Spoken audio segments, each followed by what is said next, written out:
श्री शिवाय नमस्तुभ्यम। दोस्तों, एक बार फिर से संकष्टी चतुर्थी का बहुत ही पवित्र दिन आने वाला है। पूज्य गुरु जी कहते हैं कि आपको सिर्फ 7 काले तिल के दाने और 1 काली मिर्च से ये बहुत ही अचूक उपाय करना है। देखिए, संकष्टी चतुर्थी के दिन किया गया ये उपाय ना सिर्फ गणेश जी को बल्कि शनि देव को भी प्रसन्न करेगा और हमारे महादेव को भी अत्यधिक प्रसन्न करेगा। ये उपाय आपके जीवन के कष्टों को समाप्त करते हुए कर्ज की समस्या को भी धीरे धीरे खत्म कर देगा।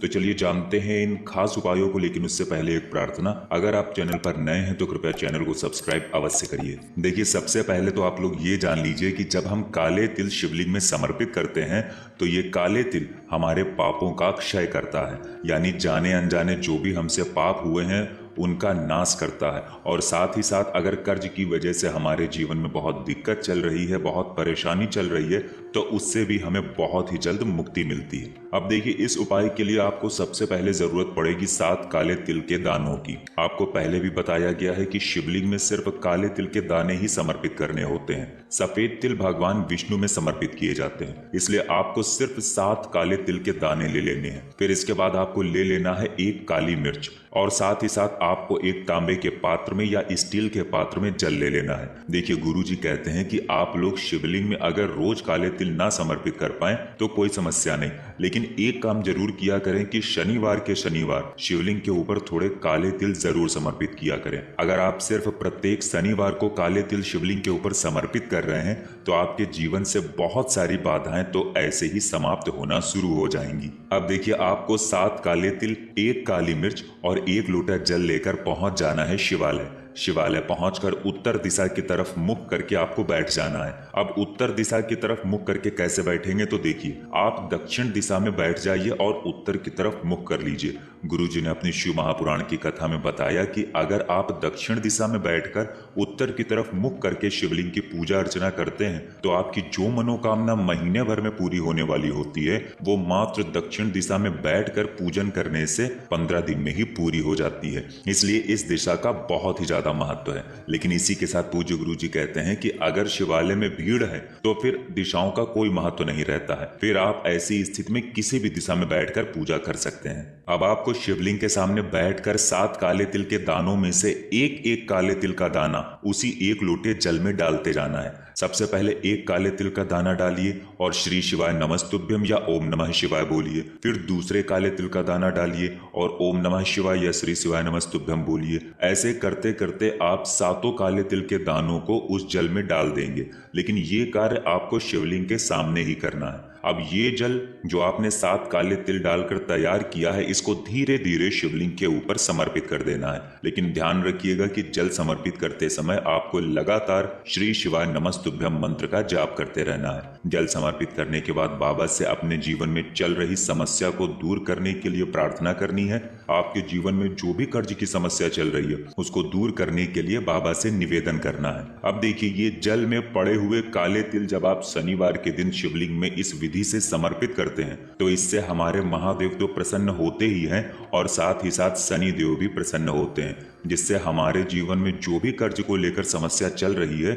उससे हमें धीरे धीरे छुटकारा मिलना शुरू हो जाता है। इसके बाद आपके पास जो एक काली मिर्च है उसको आप अपने दाहिने हाथ यानी राइट हैंड में ले लेंगे और शिवलिंग के ऊपर रखते हुए भोलेनाथ से प्रार्थना करेंगे कि हे मेरे महादेव, मेरे शरीर में जो भी नजर या ऊपरी हवा की कोई समस्या चल रही है या फिर जो भी काम मैं करने चाहता हूं और किसी व्यक्ति विशेष की वजह से या किसी की नजर या बुरी दृष्टि की वजह से मैं वो कार्य पूरा नहीं कर पाता हूं, तो इन सभी समस्याओं से मुझे बाहर निकालने की कृपा करिए। कुछ ऐसी आप महादेव से प्रार्थना करते हुए ये 1 काली मिर्च शिवलिंग के ऊपर समर्पित कर देंगे यानी रख देंगे। पूज्य गुरु जी ने कहा कि आप ये उपाय सुबह से लेकर रात तक किसी भी समय कर सकते हैं। आपके पास जब भी समय हो तब आप शिवालय जाकर ये उपाय कर सकते हैं। गुरु जी ने कहा कि कर्जा मुक्ति के लिए ये उपाय आप किसी भी शनिवार को कर सकते हैं। अगर आप कर्जे की समस्या से बहुत ज्यादा परेशान हैं तो फिर आप 5 शनिवार लगातार इस इस उपाय को कर सकते हैं। इसी के साथ पूज्य गुरुजी ने एक बहुत ही विशेष बात बताई।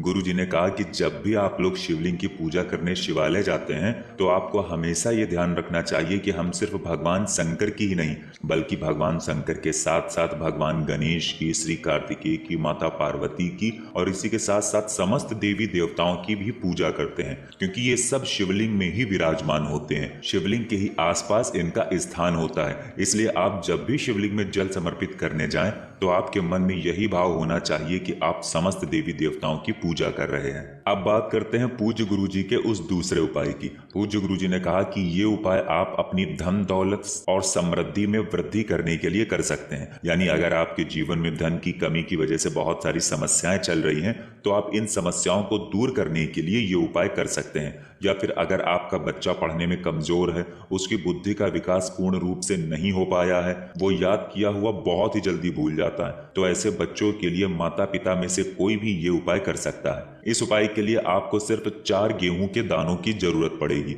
और साथ ही साथ 1 लोटे जल की जरूरत पड़ेगी। जल आप किसी भी पात्र में ले सकते हैं। अगर आपके पास तांबे का पात्र है तो उसमें ले सकते हैं, नहीं तो स्टील या अन्य किसी भी धातु के पात्र में आप जल ले सकते हैं। अब ये दोनों सामग्री लेने के बाद आपको पहुंच जाना है शिवालय। देखिए, आप लोग 4 गेहूं के दाने जल में नहीं डालेंगे, गेहूं आपको अलग से ही ले जाना है। अब आपके पास जो 1 लोटा जल है उसको शिवलिंग में धीरे धीरे समर्पित कर देना है। लेकिन समर्पित कैसे करना है तो देखिए, सबसे पहले शिवलिंग में जो श्री गणेश जी का स्थान होता है वहां पर थोड़ा सा जल आपको समर्पित कर देना है। फिर इसके बाद श्री कार्तिकेय जी का जो स्थान होता है वहां पर थोड़ा जल समर्पित कर देंगे। फिर माता अशोक सुंदरी वाले स्थान पर थोड़ा सा जल समर्पित कर देंगे और फिर माता पार्वती के हस्त कमल पर थोड़ा सा जल समर्पित करने के बाद जो जल बचा है वो पूरा का पूरा जल शिवलिंग के ऊपर समर्पित कर देंगे। फिर सबसे आखिर में थोड़ा सा जल नंदी महाराज के ऊपर समर्पित कर देंगे। अब आपके पास 4 गेहूं के दाने बचे हैं। आपको इन 4 गेहूं के दानों को ऐसे सूखा समर्पित नहीं करना है,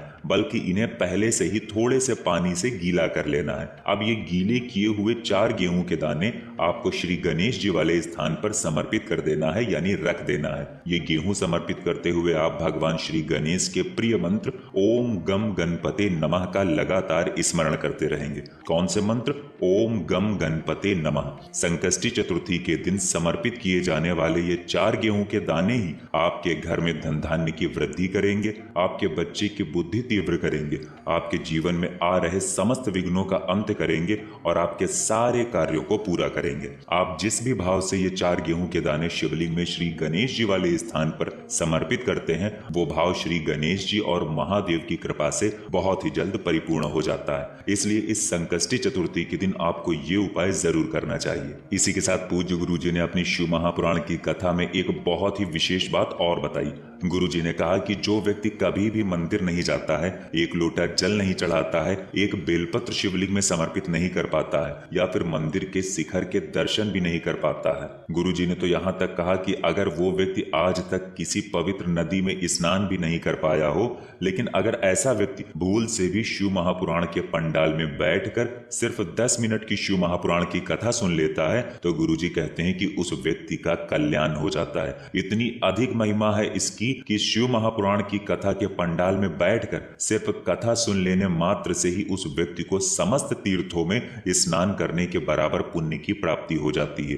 तो दोस्तों, ये थे पूज्य गुरु जी के इस संकष्टी चतुर्थी के दिन किए जाने वाले बेहद खास उपाय। अगर आप लोगों को जानकारी अच्छी लगी हो तो वीडियो लाइक करिएगा। मिलते हैं फिर एक नए वीडियो के साथ। श्री शिवाय नमस्तुभ्यम।